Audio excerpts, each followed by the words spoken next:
Brexit-supporting lawmakers and British Prime Minister Theresa May's party publicly pledged support for her on Wednesday after media reports of a plot to oust her by rebels unhappy with her proposals for exiting the European Union. Since her botched bet on a snap election in June 2017 lost her party its majority in Parliament, May has faced persistent talk of a leadership challenge which has weakened as she tries to clinch her Brexit deal with the European Union. About 50 lawmakers from the European Research Group, ERG, a grouping in May's Conservative Party which wants a sharper break with the EU, met on Tuesday night and openly discussed May's future, the BBC reported. It quoted comments from those at the meeting, such as "Everyone I know says she has to go, she's a disaster and this can't go on." But whatever was said in private, leaders of the group said on Tuesday they still want May to stay on. "The policy needs to be changed but I am supporting the person," Jacob Rees-Mogg, the ERG leader, told reporters. "Theresa May has enormous virtues, she is a fantastically dutiful Prime Minister and she has my support, I just want her to change one item of policy."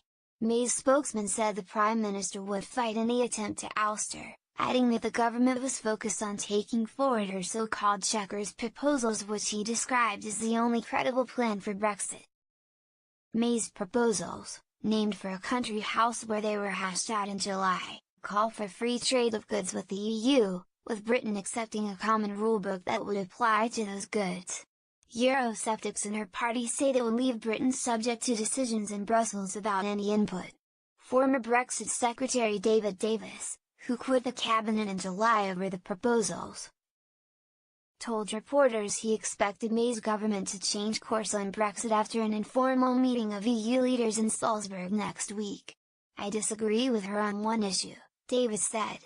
"She should stay in place because we need stability and we need decent government. Different Brexit?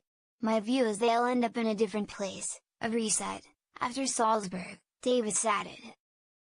The pound fell against the dollar to as low as $1.2994 on reports about lawmaker discussions about May's exit, but later recovered to trade flat at $1.3028. The United Kingdom is due to leave the European Union on March 29. The EU and Britain hope to clinch a deal later this year so parliaments on both sides can ratify it before Brexit. European Commission head Jean-Claude Juncker on Wednesday renewed a pledge of close trade and security ties with Britain after Brexit, but said the EU would not compromise on key withdrawal terms. The EU's chief negotiator, Michel Barnier, said on Monday that a Brexit deal was possible within 6 or 8 weeks if negotiators were realistic in their demands. Even a small rebellion inside May's party on a vote over a final deal could spell the end of her minority government and throw Britain's exit into chaos. Michael Gove, May's environment minister and a leading Brexiteer, told BBC Radio, "I want to ensure that we get a solid vote, which I'm sure we will, when the Prime Minister brings back the treaty," adding lawmakers should rally behind May. Gove is one of the most visible Brexit campaigners still in the cabinet after Foreign Secretary Boris Johnson and Davis quit in July saying May's plan would keep too much EU influence. The rift deepened this week with Johnson comparing May's plan to a suicide vest on Britain's constitution. Some rebel lawmakers at the Tuesday meeting said they had submitted letters of no confidence in May, the source told the BBC. Under Conservative rules, a leadership election is triggered if 15% of Conservative lawmakers demand a vote of no confidence. That would require letters from 48 of the 315 Conservative members of Parliament. May's government says its critics have failed to present a viable alternative to her Chequers proposal.